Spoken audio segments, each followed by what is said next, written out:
So this is the One Acre Farm team. We have Stephanie, Catherine, Stefan, Sebastian, Charlotte, and Oscar. Awesome. And that's Mike. And that's me. I'm speaking with Mike and Charlotte from One Acre Farm CSA. Thank you for having us out. Absolutely.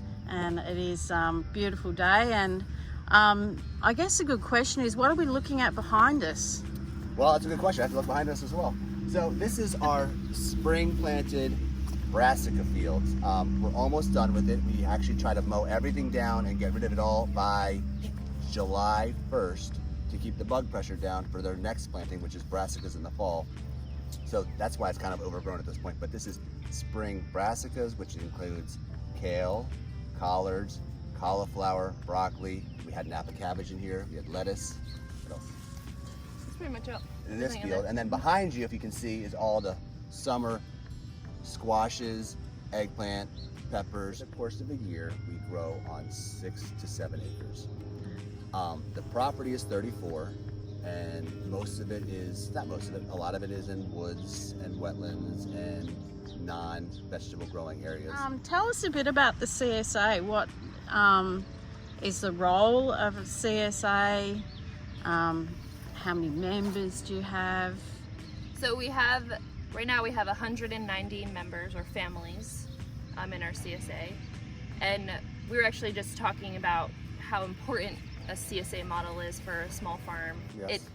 The CSA model, the sales are already made, so we know what to prepare for. We know how to react to anything that might occur. Okay. How and when do you decide what you're going to plant?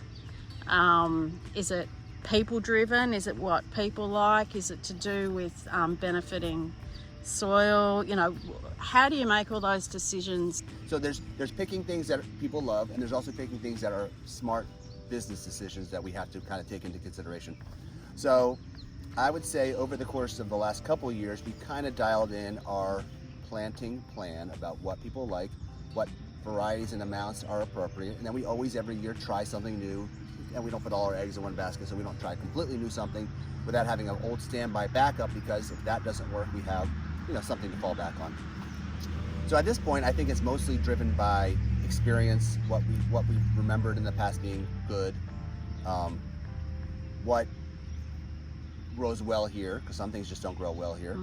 Well, something that I've really focused on for the past couple of years is, especially with how our CSA works now, where everything's pre-bagged, and we create a nice little package for people, is I try to have different groups of things. So like an allium, so onions or garlic, and then that paired with a fruit of sorts like zucchini or tomatoes, and then paired with a green. So trying to have a balance there, and trying to think of how someone could use these things to create a meal, something that's has enough variety, but also there's good bases within the share. You're serving almost 200 families in the spring, summer, fall shares. And Mike, when you were talking a bit about the winter share, which I guess this will be the 3rd season, you're working out of 2 hoop houses plus what you're able to harvest and store prior to the end of the fall season. What is the how many families are you serving in the winter share? Are you at capacity? Is it something that you want to grow? Do you envision adding more hoop houses down the road for that demand? So I think the first year that we did it, we had 60 families. Okay.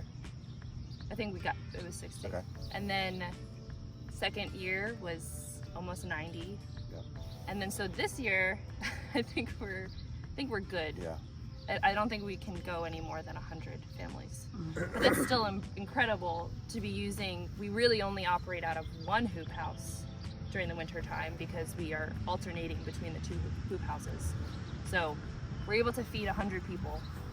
Or 100 families. 100 families, Yeah. yes. And so a couple things I'll say is, number one, because even though we only have let's just round up, a 200 person CSA, 200 family CSA, we do also we bag vegetables for 200 people, an additional 200 people on a weekly basis for the hospital share that we do.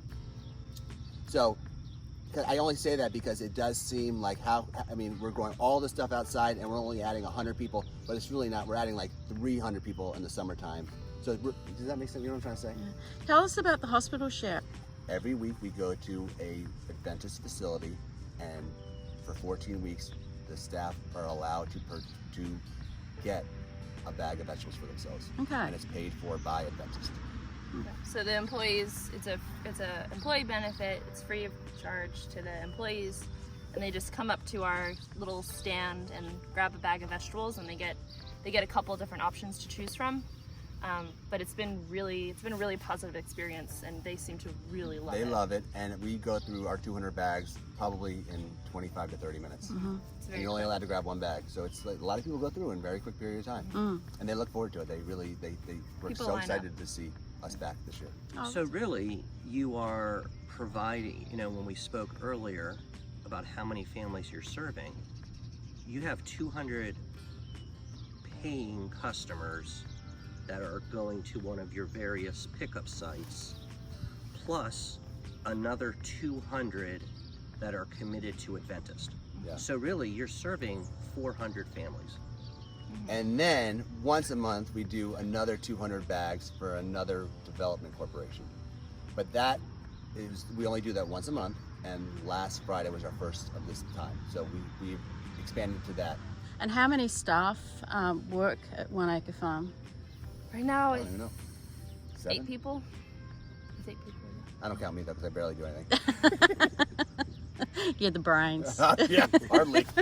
She's the brain. I'm not even sure what I do anymore. Honestly. You're the visionary. Yeah, I'm the visionary. Yeah, sure. Yeah, What question have we not asked you that you think is important for people to know when they think about joining a CSA? One of the biggest things that we champion about this farm is that we pay our employees Montgomery County minimum wage at that's the lowest we go, and we're not required as an agricultural operation to meet that requirement in Montgomery County, but we really value that, and our employees, or Mike's employees, have come back year after year after year. As far as CSAs go in Montgomery County, we're one of the older ones at this point because a lot of them come and go. And the challenge is that they do come and go. And why is that the case? The case is because we as a society do not value food enough to charge what it costs so that people can do it as a profession, not as just I'm going to try farming for a year and then go out of business. Because I would say the majority... You're going to burn out. Yeah. Absolutely. So Everybody burns out at farming because, number one, it's a lot of work. Number two, there's not a lot of money in it, and it's very difficult.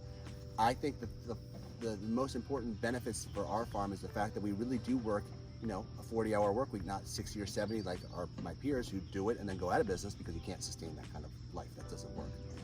So we don't work on the weekends. We work 8 to 4. I just think those kinds of things are what make. If we can prove that this can be a successful business model, then more people will do it. Yeah. If you can't, if everybody's going into business and then going out of business, then nobody's going to get into farming because this just doesn't make any sense. Why would anybody do this?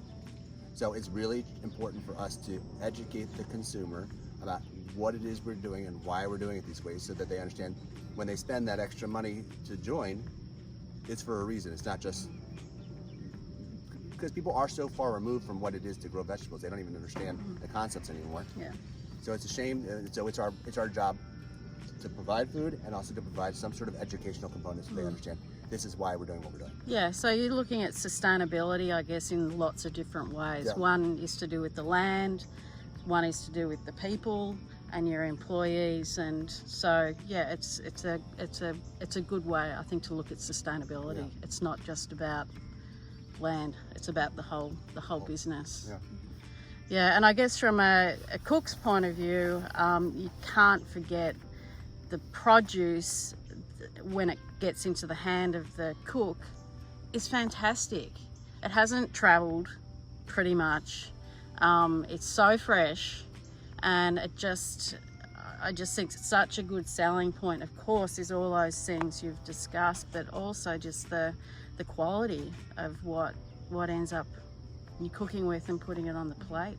It's unbelievable.